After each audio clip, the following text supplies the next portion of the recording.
What up, everybody? Gromchopper here, and a little bit of an update on Bike Build-a-thon 2021. Oh, fuck.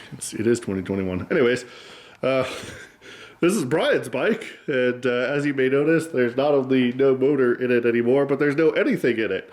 So he's doing cleanup on some of the old tabs and stuff that were on the frame, and some areas that we welded when we made the new frame section, clearing up where the old brackets mounted and everything. That's actually really nice. Good job, Brian. So he's got that going on, and we haven't done any machining in a while, so the machinery side of the shop's pretty clean. We got the paint booth cleaned out. We vacuumed probably a good like quarter of a square foot of dust out of that thing. It was nasty, and it has a filter now again, so that's good. And labels and stuff, so that's coming along. Spent some time today being like super duper OCD, and I sorted all my spare sockets, got this all cleaned up, got this cleaned up. If you saw this in any of the previous videos, there's like just probably 8 years worth of random catch junk in this. This was the I don't know where to put it, but I want a clean spot for my shop before I sort of reorganized it. So that's all cleaned up now. These drawers are mostly organized. They need new labels, but getting there. And then we got this shelf here organized. I got some old bike parts up there for stuff that I don't work on a regular basis, and then some parts from Brian's bike. There's stuff up there we need to sell too. More exhaust from his bike. His current overflow parts are there. And then I've got like miscellaneous parts and shop supplies down here. And then his whole bike for the most part's on that shop cart right now. So the only thing that isn't is the fork tubes and the front wheel. So we're doing that. And then he's got his motor out and down here ready to get cleaned. I don't know what's different on this from the last time I showed it to you. Probably not a whole lot, because I think in the last video I talked about the tank lift, so we got that done. Brian did a great job painting this air cleaner and blacked it out. I know I said I was going to get rid of it, but finding one in this style in black is pretty much impossible. So I figured, screw it, we'll just paint that one. We got nice black hardware on it now too. And got the exhaust wrap on, exhauster on order. Those will be here Sunday, and we'll get those installed. Oh, what else? I think that's about it. Brian, any words of wisdom? No. No words of wisdom. Brian's mad at me for filming right now. So, all right, guys, we will catch you in the next one. And like the shop mascot says, don't forget to like and subscribe, or he'll haunt your dreams. Here's sort of the situation as it stands. I'm going to apologize for any background noise you may hear. I've got the heater running pretty darn close to full blast here in the shop. The weather went today from being about 53 and a little windy, but not terrible, to 30 degrees and snowing by the time I made it down to the shop here this afternoon. Brian was supposed to help me out today, but he's stuck making money like an adult. So I'm down here, and I'm going to try and get at least the fork risers onto the chopper so that I can order brake lines. This thing's going to probably be sitting here, and oh yeah, you guys have never seen this before in a video. Brian got another bike. It's a 1980 Yamaha XS850LH, I believe. It's the Midnight Special. And it came with an extra tank. There's another one buried down over there somewhere right now. As you can see, we've got it all torn apart. Got the carbs off. The good news is that with the kickstart, it will. Oh, I can't really actuate that well with my left arm, but it makes compression. It turns over. It's not seized or anything. The carbs were a little bit gunked up. We got them mostly cleaned up, but the diaphragms and the diaphragm springs in these, I think that's what they're called. Correct me if I'm wrong down in the comment section. They're completely shot. So he's ordered a rebuild kit for it. The bowls and jets and everything look perfectly fine when we cleaned it up, but figure better safe than sorry there. Vulcanstein's just hanging out here on the cart. And then over there on the welding bench is the frame where he's in the process of cleaning that up.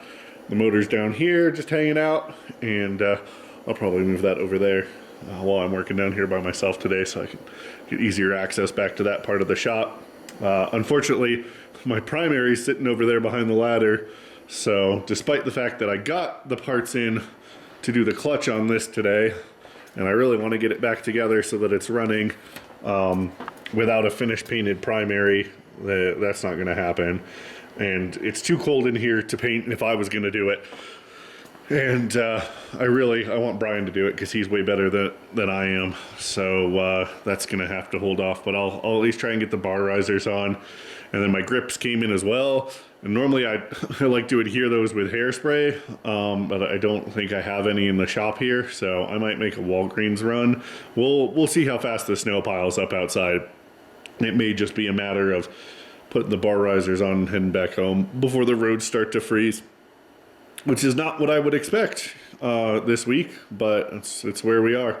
So I'm going to get the other GoPro set up there by the Screaming Eagle to do some time lapse of me working on this thing, but I'll pick you guys back up if I hit any bumps or when I'm done. So I'll talk to you guys in a few. All right, so addendum to my previous statement, I have actually not started to work on this bike at all, nor do I have the GoPro set up. But I want to sort of get things ready to work on the bars up there. And I'm realizing that there are just tools freaking everywhere from where we left in a hurry the other day. So I'm going to clean up and then I'm going to get started on this project. Yeah, poor Brian doesn't have to be here and watch my cleaning OCD take hold while I'm down here at the shop. So I'm gonna get all this picked up and then we'll get started. All right, guys, Gromchopper back here again, and another change of plans. Brian's here now, so I was a liar earlier. He's gonna work on rebuilding his carburetors, and I'm gonna finally get this thing down and start putting the bar risers on it. So I will film that and catch back up with you guys in a bit.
All right, guys, so it's like 3 hours later now, and ran into a small issue with some hoopa-joop threads on my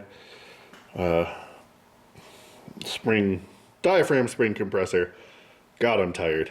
But the good news is that all of the new clutch plates are in there from the Barnett Extra clutch plate pack, which is probably the best investment you can make if you have a Sportster with a grenade plate in it. Like, get this tool, get this pack right here, and I'll get the Barnett part number for this, because these are amazing. But if you just search Barnett, extra clutch plate kit, oh, there you go. It's 10011. You can see that up there as well. But this kit was $160, I want to say. Completely worth it. It eliminates the grenade plate. I know people who swear by the Barnett diaphragm springs too. I've never used one of them. I've just used the factory spring. Never had any issues. So all the plates are in there. It's super simple. You follow the instructions, which are one sheet, not even front and back, and 80% of this is still just about adjusting the clutch cable. So your installation instructions are 5 steps here. So it's not bad. You start with a friction plate, and then you alternate, and when you're done, the pack fits perfectly with no slop and no more shit in there that's going to explode. So that's awesome. We got the bar risers on, and before I leave today, I need to remember to measure for a brake line so I can order that. And my clutch cable, fortunately, is already long enough for this, so I'm not going to need to buy a additional clutch cable now that I raised my bars up quite a few inches. But I need a new brake cable, and these wires from the headlight for the controls up here are about 1 inch, maybe 1.25 inches too short now. So I'm gonna have to splice in some extensions into these, and it's gonna suck because there's 8 wires, I think, on each side. There's at least 8 wires on this side. There may only be 7 on that side, but I'm just gonna bring the soldering iron over here, lower this down, and I'm gonna do them one at a time. I'm gonna solder some extensions in, probably give myself a couple extra inches in case I ever want to put mini apes on this or something like that. But I'm really a fan of this look, especially with the extra bulbous speedometer up there. So we're definitely getting there on this bike once Brian is able to finish painting the primary and the weather's cooperating. I got gaskets in already. They're right here. So we'll put a new gasket on the primary, get that all back on and torque to spec, and then it'll be a matter of adjusting the clutch, and this thing will be pretty much ready to ride. I'm super excited. I have not had it around much since we put the fork tube extenders on it. About the second we did that, we threw it up on the lift and started tearing into the primary. So I'm really excited to ride this with the tank lift, the fork extensions, and the bar riser extensions. I think it's going to be awesome. And if we come over here, Brian has been busting his ass tearing these carbs up and cleaning them. He's managed to free up 2 of the 3 choke valves in here. One of them is still seized, so we're just going to let this sit overnight with some penetrating oil in it, and hopefully it'll break free tomorrow when we come down here. If any of you guys have tips on this, definitely put them down in the comments. I'm interested. I haven't done carb work in a really long time, so I'm just a little bit rusty, but he's got everything pulled apart over here. The diaphragms and springs all look like they're in good shape. He meticulously cleaned up all of the needles on them. And I think he's going to repaint the carb rails too before he gets this all back together. Is that right? Yep. Yes. So got that, and then we'll go through and we'll vacuum out these pistons one more time. But I think we're about to the point where we'll be able to get this thing to turn over, and that's super exciting. So it'd be good to have this bike running. I think it'll be really neat. And then we'll knock out whatever has decided it lives down in there in the past, what, 9 years? Yep. 9 years that it's been sitting. Oh, good times, good times. All right, guys. Well, I think that's going to be it for this video. Screaming Eagle says, don't forget to like and subscribe. Leave your nasty or constructive or positive comments in the comment section down below. Oh yeah, we got the the exhaust in for the oh my god, what is it? No, not the bike. What were they called? Unique killing appearance exhausts. So, yeah, they do look like unique killing appearance exhausts. So we're gonna paint those black because I don't want chrome exhaust tips on here. But they got baffles in them, and for $40, like, you can't go wrong. They're really robustly made. So, and they come with the heftiest exhaust clamps I've ever seen in my life. So yeah, that's it for today, guys. I'm gonna go home and pass out, maybe have a beer. Yeah, thanks so much for watching. We'll see you in the next one. Peace.